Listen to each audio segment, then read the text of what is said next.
Next നമ്മൾ കണ്ടുപിടിക്കേണ്ടത് efficiency.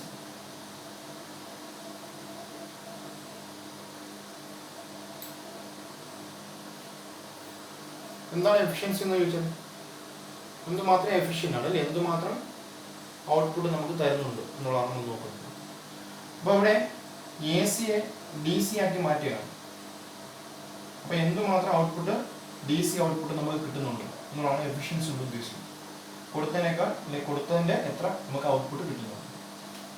അപ്പോൾ efficiency is defined as D C output power to A C input power.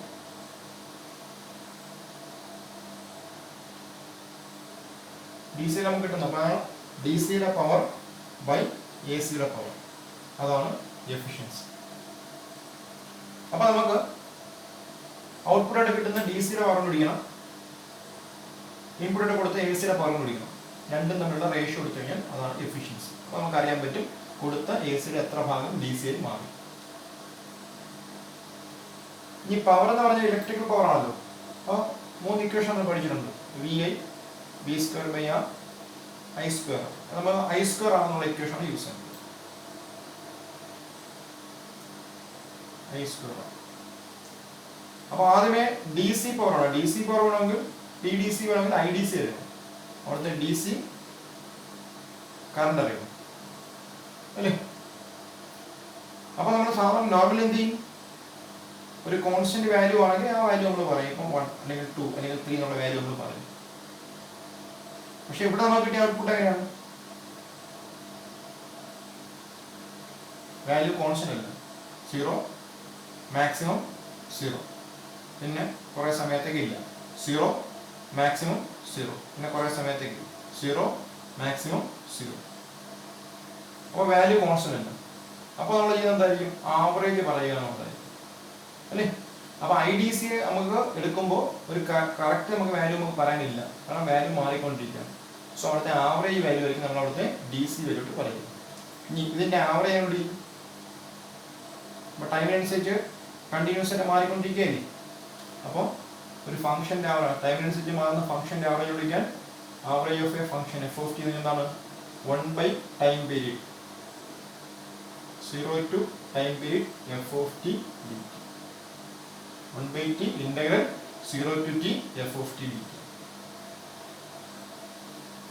അപ്പോൾ അങ്ങനെ നമുക്ക് ആവറേജ് വിളിക്കാം. അപ്പോൾ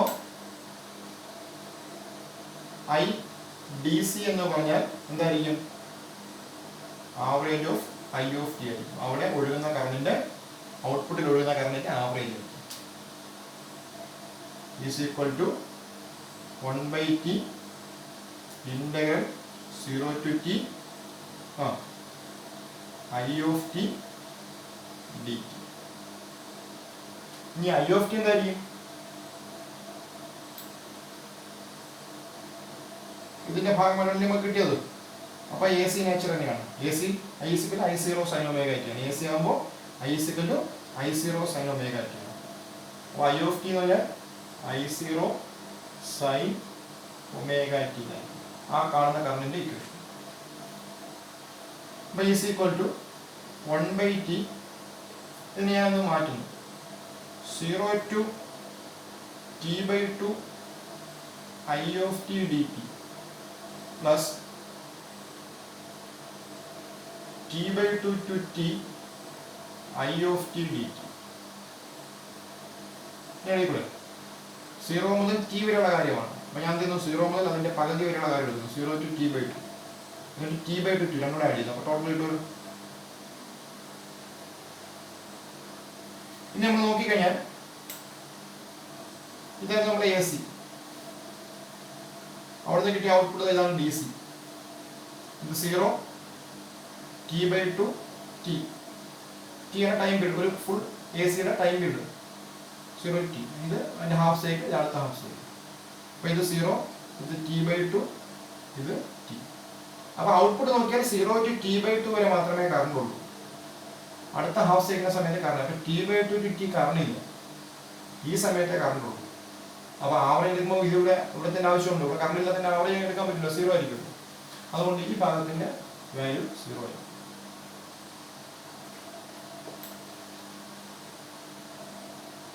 is equal to 1/t integral 0 to t/2 I of t dt മാത്രമാണ്. ഈസ് equal to 1/t integral 0 to t/2 I0 sin omega T D. ഇവിടെ നമുക്ക് I0 പുറത്തെടുക്കാം.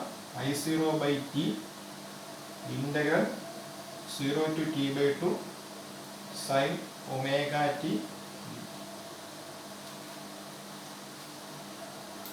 is equal to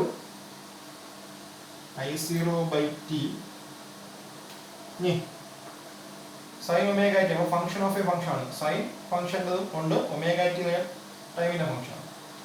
അപ്പോൾ സൈനിൻ്റെ ഇൻ്റഗ്രേഷൻ നമുക്കറിയാം മൈനസ് കോസ്. അപ്പോൾ സൈനിൻ്റെ ഇൻ്റഗ്രേഷൻ എന്ത് വരും?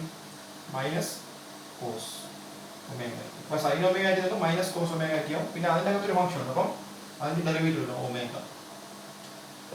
അപ്പോൾ minus cos omega T by omega. ഇതാണ് സൈൻ ഒമേഗ ടിയുടെ ഇൻ്റഗ്രേഷൻ. Limit 0 to t/2. അപ്പോൾ upper limit minus lower limit എന്നാണ്. അപ്പോൾ ടി ആണ് വേരിയബിൾ. അപ്പോൾ ടിയുടെ വാല്യൂസ് ആണ്, ടിക്ക് കൊടുക്കുന്ന വാല്യൂസ് ആണ് t/2 0. അപ്പോൾ രണ്ട് സമയത്ത് അപ്പർ ലിമിറ്റ് ലോവർ ലിമിറ്റ് കൊടുക്കുമ്പോൾ രണ്ട് സമയത്ത് മൈനസും കാണും ഒമേഗ കാണും. അത് രണ്ട് ഇങ്ങനെ പുറത്ത് കൊടുക്കും.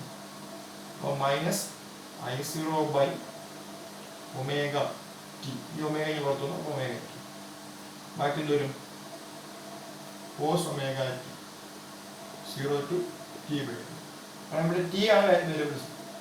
സോ മൈനസ് I0/ഒമേഗ T upper limit minus lower limit. അപ്പോൾ കോസ് അപ്പർ ലിമിറ്റ് ഒമേഗ ടിക്ക് വരുന്ന upper limit omega t/2 minus cos omega into 0 0.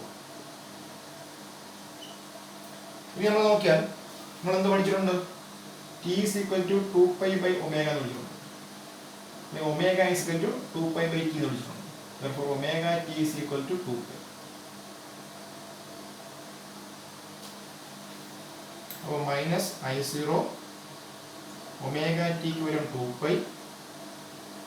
Cos omega ടിക്ക് വരും 2π/2 ഇതൊന്നിച്ചാണ് minus cos 0 is equal to minus I0/2π. ഇതെന്തോരും കോസ് പൈ. കോസ് പൈ എന്താണ്? -1. 2 കൊണ്ട് cut ചെയ്യുമ്പോൾ കോസ് പൈ. കോസ് പൈ എന്താണ്? -1 മൈനസ് കോസ് 0 1. അപ്പോൾ മൈനസ് I0/2π ഇൻറ്റു -1 -2. മൈനസ് ചെയ്യുമ്പോൾ പ്ലസ് ആവും. ഈ 2 കൊണ്ട് കട്ട് ചെയ്യുമ്പോൾ I0/, എന്നാണ് IDC. അപ്പോൾ ഇതിന് ഇക്വേഷൻ 1 എന്ന് കൊടുക്കുക. ഇതിന് ഇക്വേഷൻ 2.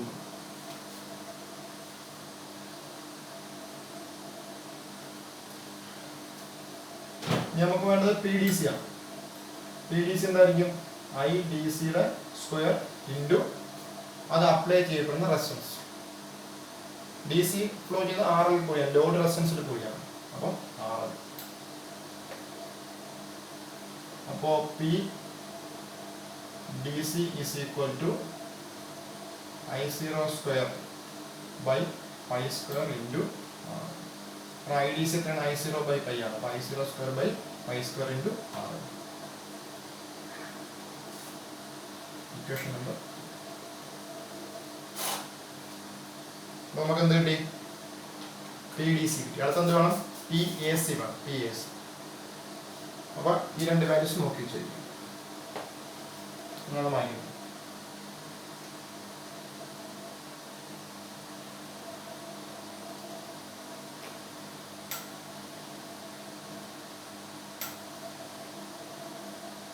കിട്ടിയത് IDC is equal to I0/π.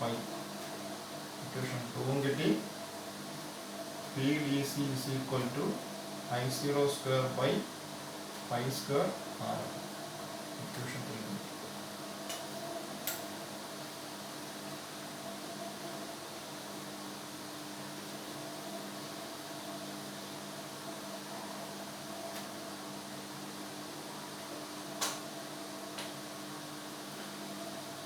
ഇനി നമുക്ക് എന്ത് വേണം? ഇനി നമുക്ക് PAC വേണം. PAC. അപ്പോൾ നേരത്തെ പറഞ്ഞ നമുക്ക് PAC വേണമെങ്കിൽ IAC സ്ക്വയർ ഇൻറ്റു R വേണം. ഇനി അവിടെ എന്ത് ചെയ്യും? അവിടെ നമ്മൾ പഠിച്ചിട്ടുണ്ട് AC-യുടെ കോൺസ്റ്റന്റ് വാല്യൂ എടുക്കാൻ പറ്റത്തില്ല. അപ്പോൾ പിന്നെ അടുത്തത് ആവറേജ് എടുക്കുക എന്നുള്ളതാണ്. ആവറേജ് എടുക്കാനും പറ്റത്തില്ല, കാരണം എത്ര പോസിറ്റീവ് വാല്യൂസ് ഉണ്ടോ അത്ര തന്നെ നെഗറ്റീവ് വാല്യൂസും ഉണ്ട്. 0 to t ഒരു ടൈം പീരിയഡ് സമയത്ത് എത്ര പോസിറ്റീവ് വാല്യൂസ് ഉണ്ടോ അത്ര തന്നെ എന്തുകൊണ്ട് നെഗറ്റീവ് വാല്യൂസും ഉണ്ട്. അപ്പോൾ എന്താ പോയി ആവറേജ് എടുക്കണമെങ്കിൽ വാല്യൂസ് എല്ലാം കൂട്ടണം. അപ്പോൾ പോസിറ്റീവ് വാല്യൂ നെഗറ്റീവ് വാല്യൂ 0 ആയിരിക്കും. അതുകൊണ്ട് ആവറേജ് എടുക്കുന്ന നടക്കുന്ന കാര്യമില്ല. പിന്നെ നമ്മൾ എടുക്കുന്നതാണ് RMS വാല്യൂ. എഴുതുമ്പോൾ RMS ചെയ്യുന്ന കാര്യം തിരിച്ചാണ്. സ്ക്വയർ ചെയ്യും, മീൻ അല്ലെങ്കിൽ ആവറേജ് എടുക്കും, അതിൻ്റെ റൂട്ട് എടുക്കും. സ്ക്വയർ ചെയ്യും, മീൻ എടുക്കും, റൂട്ട് എടുക്കും. സ്ക്വയർ ചെയ്യുമ്പോൾ I സ്ക്വയർ ആവും.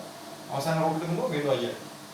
അപ്പോൾ സ്ക്വയർ ചെയ്യുന്നു, സ്ക്വയർ ചെയ്യുമ്പോൾ നെഗറ്റീവ് കൂടി പോസിറ്റീവ് ആയിട്ട് പോകാം. പിന്നെ അതിനെ ആവറേജ് എടുത്താൽ 0 ആയി പോകത്തില്ല. പിന്നെ അതിൻ്റെ റൂട്ട് എടുക്കും.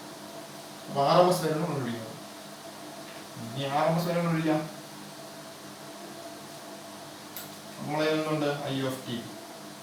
I of t is equal to I0 sin omega t. അല്ലേ? ഇതിന് ഇൻസ്റ്റന്റ് വരും. പിന്നെ സ്ക്വയർ ചെയ്യണം അല്ലേ? RMS വാല്യൂ ആണ്, അപ്പോൾ സ്ക്വയർ ചെയ്യണം. ഓരോ ഇൻസ്റ്റൻസ് വാല്യൂവിന് സ്ക്വയർ ചെയ്യണം. അപ്പോൾ I of t യുടെ സ്ക്വയർ ചെയ്യണം.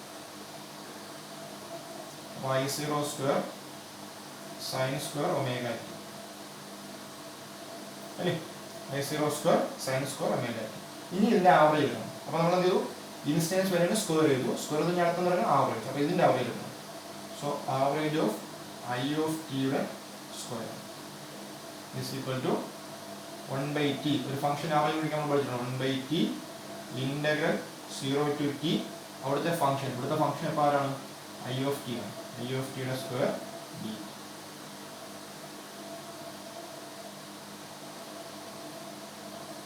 Equal to 1/t.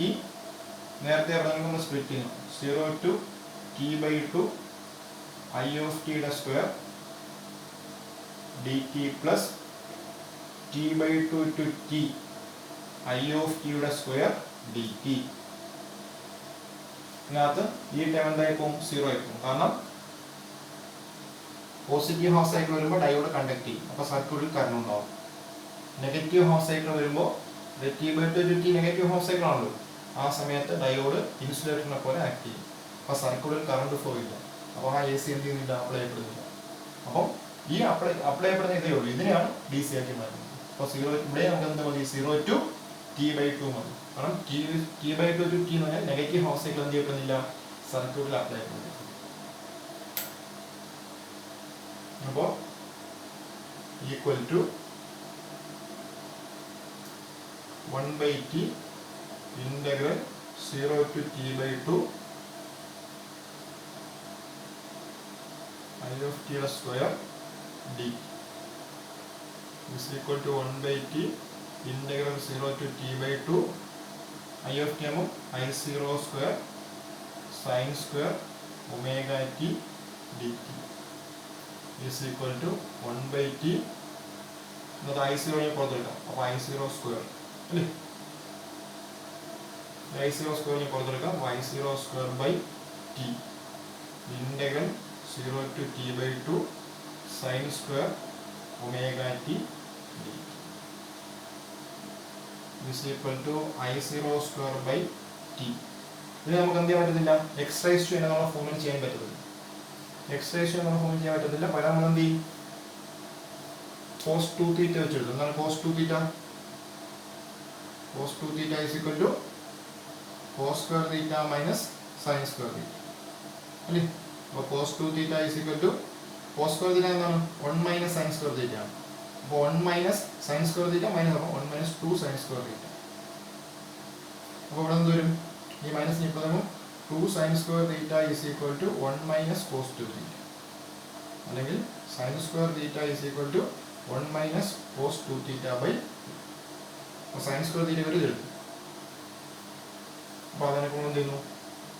0 to t/2 1 minus cos 2 theta ആണ്. അപ്പോൾ 2 into theta സ്ഥലത്ത് omega t by 2 dt.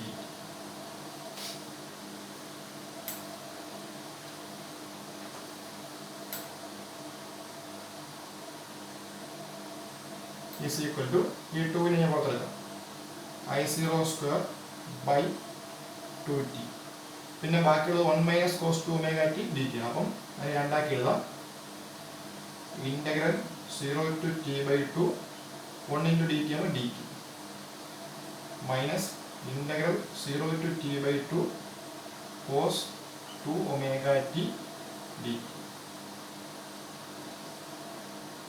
is equal to I0 square by 2t. ഇതിന്റെ ഇന്റഗ്രേഷൻ ഇന്റഗ്രൽ dt t ആണ്. t ലിമിറ്റുകൾ 0 to t by 2 minus cos 2 omega T ഉള്ളത് കോസിന്റെ integration sign ആണ്. Sine 2 omega T by 2 omega 0 to t by 2 is equal to I0 square by 2t. ഇത് upper limit minus lower limit ആണ്. അപ്പം t by 2 minus 0 minus ഇവിടെ നമുക്ക് ആ 1/2 ഒമേഗയെ പുറത്തെടുക്കാം. ബാക്കി എന്തൊരു സൈൻ 2 ഒമേഗ ടിയുടെ സ്ഥലത്ത് ടിയുടെ വേരിയബിൾ ടിയുടെ സ്ഥലത്ത് t by 2 minus sign 2 omega into 0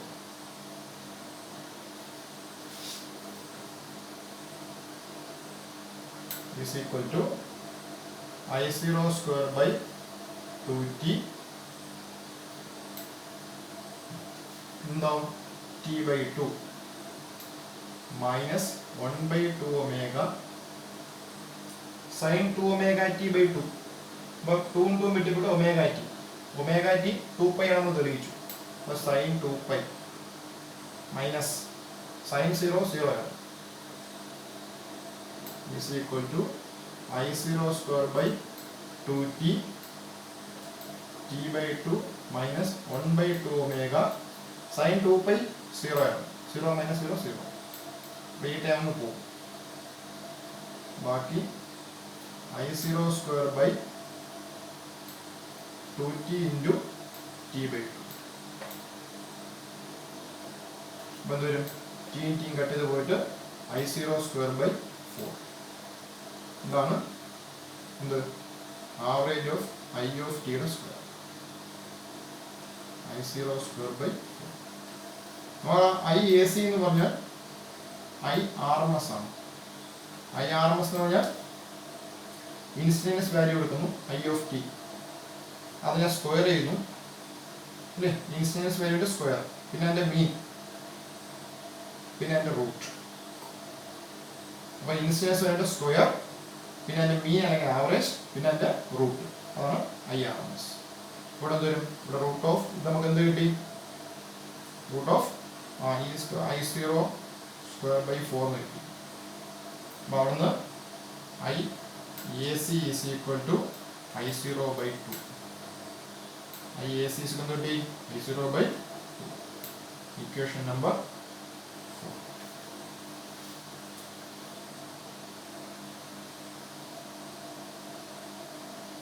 അപ്പോൾ IAC I0 by 2 കിട്ടി. അപ്പോൾ ജസ്റ്റ് നോക്കിയാൽ മതി.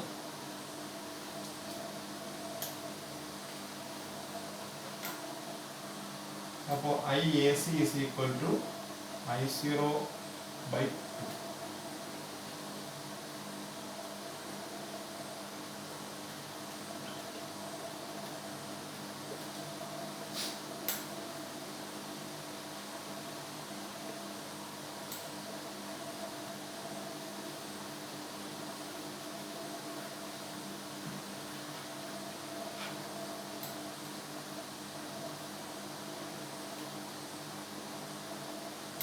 നമുക്ക് വേണ്ടത് PAC ആണ്. അപ്പോൾ PAC എന്ന് പറയുമ്പോൾ IACയുടെ സ്ക്വയർ ഇൻറ്റു അത് അപ്ലൈ ചെയ്യപ്പെടുന്ന റെസിസ്റ്റൻസ്. AC ഡയോഡിൽ കൂടിയും ഫ്ലോ ചെയ്യുന്നുണ്ട്, ലോഡ് റെസിസ്റ്റൻസിൽ കൂടിയും ഫ്ലോ ചെയ്യുന്നുണ്ട്. അപ്പോൾ അത് രണ്ടും കൂടെ ചേർന്നായിരിക്കും നെറ്റ് അല്ലേ? ആ സർക്യൂട്ട് നോക്കിക്കഴിഞ്ഞാൽ AC ഡയോഡിൽ കൂടിയും ഫ്ലോ ചെയ്യുന്നുണ്ട്, ലോഡ് റെസിസ്റ്റൻസിൽ കൂടിയും ഫ്ലോ ചെയ്യുന്നുണ്ട്. അപ്പോൾ ഡയോഡ് കണ്ടക്ടറിനെ പോലെ ആക്ട് ചെയ്യുന്നെങ്കിലും അതിനൊരു ഫോർവേഡ് റെസിസ്റ്റൻസ് കാണും ഏതൊരു കണ്ടക്ടർ ഒരു സ്മാൾ റെസിസ്റ്റൻസ് ഇതാണ്. അപ്പം ഡയോഡിനും റെസിസ്റ്റൻസ് ഉണ്ട്, ഫോർവേഡ് റെസിസ്റ്റൻസ്, സ്മാൾ റെസിസ്റ്റൻസ് ഉണ്ട്, ഫോർവേഡ് റെസിസ്റ്റൻസ്. അപ്പം അവിടെ രണ്ടുപേരും സീരീസ് ആണ്. അതുകൊണ്ട് എ സി അപ്ലൈ ചെയ്യപ്പെടുന്നത് R F plus R L. ഇവിടെ ആർ നമ്മുടെ ലോഡ് റെസിസ്റ്റൻസ്, ആർ എഫ് എന്ന് പറഞ്ഞാൽ ഫോർവേഡ് ബയാസിംഗുള്ള ഡയോഡിന്റെ റെസിസ്റ്റൻസ്, ഫോർവേഡ് ബയാസിംഗ്. അപ്പോൾ P A C is equal to I0 square by 4 അല്ലേ, IAC-ന്റെ സ്ക്വയർ ആണ്. അപ്പോൾ I0 square by 4 RF plus RL. Equation 5. ഇനി നമുക്ക് therefore efficiency eta is equal to PDC by PAC is equal to PDC എന്ത് വന്നു, I0 square by pi square RL divided by PAC എന്ത് വന്നു, I0 square by 4 RF plus RL is equal to I0 square, ഈ RL ന്യൂമറേറ്ററിൽ ഉള്ളതാണ്, by pi square plus ഈ problem multiply ആവുമല്ലോ തിരിച്ചു 4 by I0 square ഇത് വാല്യൂ RF plus RL. ഇതിനകത്ത് എന്തും ചെയ്യും, I0 സ്ക്വയറും കട്ട് ചെയ്ത് പോകും. ബാക്കി 4RL by pi square RF plus RL. ഇതാണ് ഹാഫ് വേവ് റെക്ടിഫയറിന്റെ എഫിഷ്യൻസി. ഹാഫ് വേവ് റെക്ടിഫയറിന്റെ efficiency 4RL by pi square RF plus RL. ഇനി നമുക്ക് ഒരു കണ്ടീഷൻ എടുക്കാം. ഇതിനകത്ത് RF എന്ന് പറഞ്ഞാൽ ഡയോഡിന്റെ ഫോർവേഡ് റെസിസ്റ്റൻസ് ആണ്, ഫോർവേഡ് ബയാസിംഗുള്ള ഡയോഡ് ഓഫർ ചെയ്യുന്ന റെസിസ്റ്റൻസ് ആണ്. അത് ആക്ച്വലി നെഗ്ലിജിബിളി സ്മാൾ ആയിരിക്കും, ലോഡ് റെസിസ്റ്റൻസുമായിട്ട് കമ്പയർ ചെയ്യുമ്പോൾ വെരി സ്മാൾ ആയിരിക്കും. അപ്പോൾ എന്തോ പോയി എന്താണ് നെഗ്ലക്ട് ചെയ്യുക എന്ന് പറഞ്ഞാൽ, ഇപ്പോൾ രണ്ട് പേര് 0.1 100. അപ്പോൾ നമുക്കറിയാം 0.1 is very much less than 100. 100 വെച്ച് നോക്കുമ്പോൾ 0.1 വളരെ കുറവാണ്. അപ്പോൾ 100 പ്ലസ് 0.1 എന്ന് പറഞ്ഞാൽ അപ്രോക്സിമേറ്റ്ലി 100.1 ആണ്, which is sorry equal to 100.1 approximately 100 തന്നെയാണ്. 100 മൈനസ് 0.1 എന്ന് പറഞ്ഞാൽ 99.9 ആണ്, അപ്രോക്സിമേറ്റ്ലി 100 തന്നെയാണ്. 100 ഇൻറ്റു 0.1 എന്ന് പറഞ്ഞാൽ 10 ആണ്. 100 ഡിവൈഡഡ് ബൈ 0.1 എന്ന് പറഞ്ഞാൽ 1000 ആണ്. അപ്പോൾ നമുക്ക് രണ്ട് വാല്യൂസിനകത്ത് ഒരു വാല്യൂ സ്മാൾ ആണെങ്കിൽ അത് ആഡ് ചെയ്യുമ്പോഴും സബ്ട്രാക്ട് ചെയ്യുമ്പോഴും വലിയ ഡിഫറൻസ് ഉണ്ടാവില്ല, 100 തന്നെ കിട്ടും. മറിച്ച് മൾട്ടിപ്ലൈ ചെയ്യുമ്പോഴും ഡിവൈഡ് ചെയ്യുമ്പോഴും വ്യത്യാസം ഉണ്ടാവും, 100 10 100. അപ്പോൾ ഇവിടെ നമുക്കൊന്നും ചെയ്യാൻ പറ്റില്ല, പക്ഷേ ഇവിടെ നമുക്ക് ആഡ് ചെയ്തിട്ട് വലിയ എഫക്റ്റ് ഇല്ല, കാരണം 100 ഉള്ളൂ, ചെറിയ വ്യത്യാസമുള്ളൂ, കുറച്ചാലും വലിയ. അപ്പോൾ നമുക്ക് എന്ത് ചെയ്യാം, നെഗ്ലക്ട് ചെയ്യുക, ഒരു ക്വാണ്ടിറ്റി മറ്റൊരു ക്വാണ്ടിറ്റിയേക്കാൾ വളരെ ചെറുതായിരിക്കുമ്പോൾ ഈ ചെറിയ ക്വാണ്ടിറ്റി ആഡ് ചെയ്യുന്ന സ്ഥലത്ത് നിന്ന് അല്ലെങ്കിൽ സബ്ട്രാക്ട് ചെയ്യുന്ന സ്ഥലത്ത് നമുക്ക് ഒഴിവാക്കാം. അപ്പോൾ അതേപോലെ ഇവിടെ നമ്മൾ എന്ത് ചെയ്യുന്നു, എ സിയുടെ forward resistance if RF is very much less than RL. ഈ RF നമ്മൾ എന്താണ് എഴുതുക, ലോഡ് റെസിസ്റ്റൻസ് 10 കിലോ ഓം ഒക്കെയാണ്, അതിനെ വെച്ച് നോക്കുമ്പോൾ ഇത് വെരി സ്മാൾ ആണെന്ന് കരുതുക. അപ്പോൾ നമുക്ക് എന്ത് ചെയ്യാം, RF can be neglected. RF can be ഇവിടെ നമ്മൾ നെഗ്ലക്ട് ചെയ്യുന്നത് ആഡ് ചെയ്യുന്ന സ്ഥലത്ത് നിന്ന് അല്ലെങ്കിൽ സബ്ട്രാക്ട് ചെയ്യുന്ന സ്ഥലത്ത് നിന്ന്.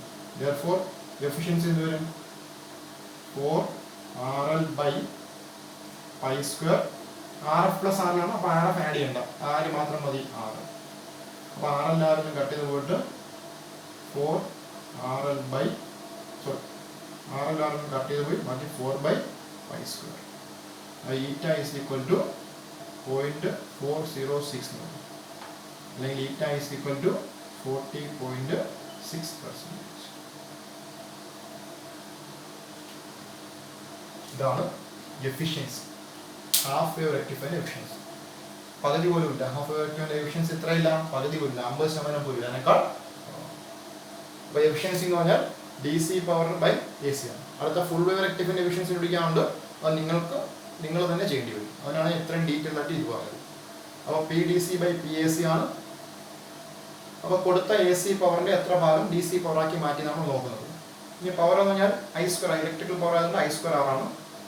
അപ്പോൾ DC പവർ ആണെങ്കിൽ IDC സ്ക്വയർ ഇൻറ്റു അത് അപ്ലൈ ചെയ്യപ്പെടുന്ന റെസിസ്റ്റൻസ്, PAC ആണെങ്കിൽ IAC സ്ക്വയർ ഇൻറ്റു അത് അപ്ലൈ ചെയ്യപ്പെടുന്ന റെസിസ്റ്റൻസ്.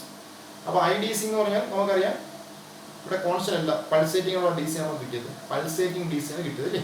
അതുകൊണ്ട് IDC ആവറേജ് എടുക്കേണ്ടി വരും, അത് നമുക്ക് ചെയ്തപ്പോൾ I0/π കിട്ടി, അത് വെച്ച് PDC കിട്ടി. ഇനി IAC നമുക്കറിയാം IRMS എടുക്കാൻ പറ്റുള്ളൂ, കാരണം കോൺസ്റ്റന്റ് വാല്യൂ ഇല്ല, അപ്പോൾ അത് കിട്ടി, ബാക്കി ഇതാ അപ്ലൈ ചെയ്തു. ഇനി ശ്രദ്ധിക്കാനുള്ള കാര്യം DC പവർ അപ്ലൈ ചെയ്യപ്പെടുന്നത് ലോഡ് റെസിസ്റ്റൻസ് ക്രോസ് ആയിട്ട് AC രണ്ടിനെ ക്രോസ്. ഇനി ഇവിടെ എന്ത് T/2 to T circuit closed ആണ്, സർക്യൂട്ടിൽ കറണ്ട് ഒന്നുമില്ല, അതുകൊണ്ട് ഇങ്ങനെ